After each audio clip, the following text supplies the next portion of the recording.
Mike Reis with Saluki Hall of Famer Randal Falker, one of SIU basketball's all-time greats. Welcome, sir. It does look like you can still play. What'd you roll your eyes for already? We haven't even started. I just was playing 12 months ago. 6 months ago. So, yeah, I can still play. Yeah, I imagine you could. Yeah. And you played 13 pro years. Yeah. How about that? Impressive, right? I thought so. I just survived 13 years. I don't know about playing 13, but I managed. Did you play well? Some years better than the others. Highlight probably was winning a championship in the French League, Pro A, and having some of the guys like Rudy Gobert coming from underneath me and a few NBA guys and winning the MVP of France. That was pretty cool. So I had some good times. Money must have been good. Money was okay. You not make anything close to what you can make over here, even as league minimum. But experience, cultural, and all that kind of stuff was. They must like you. Yeah. And you rebounded, I'm sure. Here and there. Or did you become a scorer? I became a scorer in my later years, like Romania, but I still rebounded. I always rebounded. I always for my last few years, I averaged almost 9. Grown. So to speak. How long have you had that? The wife loves the beard. So this has been about a year now. And Lowry would tell you what with that beard? It would never got here. The beard would have been, I would have, had a little stubs and he would have looked at me like, you want to run? No, it's been going. Randal Falker scored over 1,300 points. You're 6th in rebounds, so the numbers are there. It's a no-brainer for you to be a Hall of Famer. So what do you think about all this?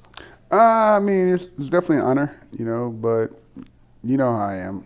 It's just kind of like the next thing. I don't ever look at anything like the greatest or like an extreme honor. I feel like the honor is just, things that we achieved and, being able to win or being able to give back. That was kind of the honor for me. It wasn't really about personal anything. It's just kind of I'm supposed to do that kind of job, I'm supposed to go out there and rebound. I'm supposed to go out there and win games. I'm supposed to go out there and play good. And that's what you did. That's just what it is. And scored enough? Blocked enough shots. Made enough layups? Barely. You think you missed more layups than you made? And that's why they always wanted me to dunk the ball. Dunk the ball, Randal. Dunk the ball, Randal. What are you doing? Dunking. There's a few times in the pros where it was like, Randal, dunk the ball. And I was like, I'm way too tired to get up there. Do you think you got everything out of your career, college career, Randal Falker? I'm shooting towards the end of my professional career, I'm shooting I was shooting 52% from three-pointers. So obviously not. I shouldn't be shooting threes here. Literally my three-point percentage was higher than my free throw percentage. Wow. Yeah, I shot. No. I shot 52% for the last 2 years, or 50%. Crazy. Wow. How did you get good at that? I had a coach that wanted me to shoot the ball. He wanted me to stretch the defense, shot the ball. And I was around enough people that shot the ball that I kept working at it just for fun, and eventually got to a place where they wanted me to kind of stretch the four so I could play a little four, and shot out 30 that year. Yeah. Wow. That's free throws were a challenge. Free throws always a challenge. It's not. So just to give you a little inner perspective or whatever, it's not so much that you can't go out and make 9 or 10 straight, but when you're a 5, you're literally pushing and pulling and grabbing the whole entire game. So everything you're doing is requiring a massive amount of arm strength. When you're doing that, when you get to the free throw line, your arms, you don't know if your arms are going to be more tired, less tired, or whatever. So you're shooting this thing for hoping and prayer that it kind of rolls in, because you don't know how your arms feel or how tired everything is, because you've been trying to hold somebody else that's 260 pounds. Not the funnest thing to do every day. What made you a good rebounder? Probably, honestly, I don't know. I think it's because that was the only thing I could kind of do when I was kind of starting was rebound. I always had a knack for the ball or timing, tall, long arms. My dad was pretty athletic, so maybe athletic abilities, but it's just a knack, and a kind of hunger for it. Did you feel like you knew where the ball was going to go when a shot was missed? Not always, because sometimes you're not in a really position to really trace the ball. So you just got to realize where, like, if you're shooting from this angle, where the potential outcome for this ball to become. So you have your few angles and kind of pick or choose and hope that it comes, this way or it goes in. Did you know where the ball was going to go when Tony Young missed a shot? Never. I didn't know where the ball was going to go where anybody missed a shot, How did you block so many shots? You are Southern's all-time leader in blocked shots. Oh, I mean, honestly, with how we trapped, I have no idea. If we didn't trap as much, I'd probably almost double that. Mm-hmm. But because we trapped a lot, I don't think I got too many blocked shots because I was pretty tired the whole time. So, I mean, we had really good defenders, and they would really force them into bad positions, and you kind of have to shoot at some point. So I can either come over the top of them or something like that and block a lot of shots. So I blocked them, basically playing one-on-one defense. 2006, the tournament championship, which was the first since the mid-'90s and was something that had eluded SIU, even though it was winning everything else and doing everything else. Is that still a big moment to you? I mean, it was, it was definitely a big moment.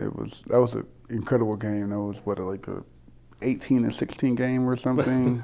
I don't know. I think maybe 52-50, but I don't know. I mean, I hear you. I'm talking about like my stat, like 18 points and 16 rebounds. Yes. Like I only know that because like Marcellus Summerfield, I played with him, and he was telling me about like how he hated me that day. Bradley, yeah. Mm-hmm. And I talked to what's the big guy named? The 7-footer. What was his name? He went pro. Not Smith. No, I feel like no. Patrick O'Brien. Patrick O'Brien. Yeah, I dominated him, and I talked to him after. He played in Korea and all that kind of stuff, and they always kind of talk about that game, like, hey, listen, I can't believe you did that, just like. But it was a good game. It was just one of those games where things clicked. They probably tried to have a different game plan, not for me, and sure, it worked against their favor. Sure, maybe Jamal was hot the day before. Yeah.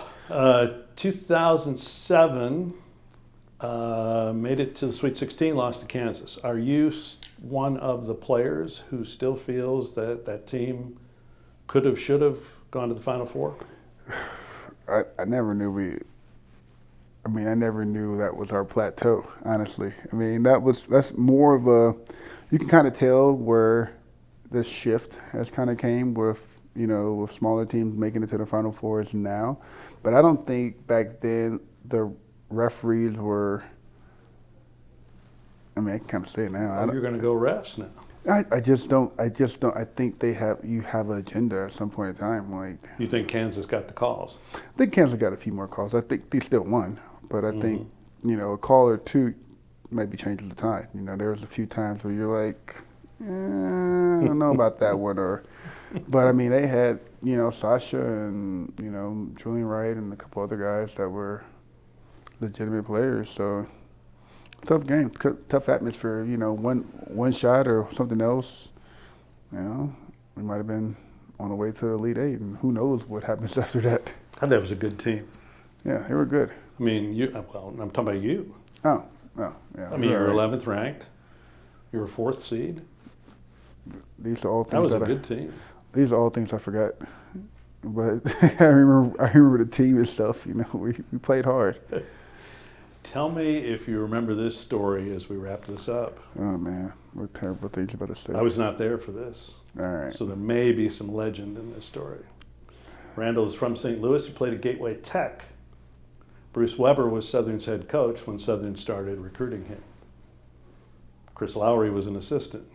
Mm-hmm. They go to see you. They visit you at your house, your family's house. Not your house. You didn't have a house then. You're too broke. And you said, maybe because you weren't real sure that you were going to be a player, you said, "Why are you guys recruiting me?" Yeah, I genuinely was curious of what it was about me, because at some point I started getting like letters and everything. I'm just like, well, there's all these other guys that score and do all this kind of stuff. And you weren't doing that at Gateway Tech. I wasn't doing that stuff. I scored, but it wasn't like I was scoring flashy or any cool way or whatever. I didn't think I was anything great, and I never did. I always thought I was just like. Do you remember how they answered you? No. I don't know if you want to do a Bruce Weber impersonation. No. I don't. Or a Chris Lowry impersonation. I'm pretty sure that's not allowable on camera. But you were good enough. Yeah. And you were really good. Apparently I was. A Hall of Fame career. Apparently they took a good gamble on me. Sure did. Congratulations. I appreciate it. Thanks for the time. Yeah, it's my pleasure. Randal Falker, Saluki Hall of Famer.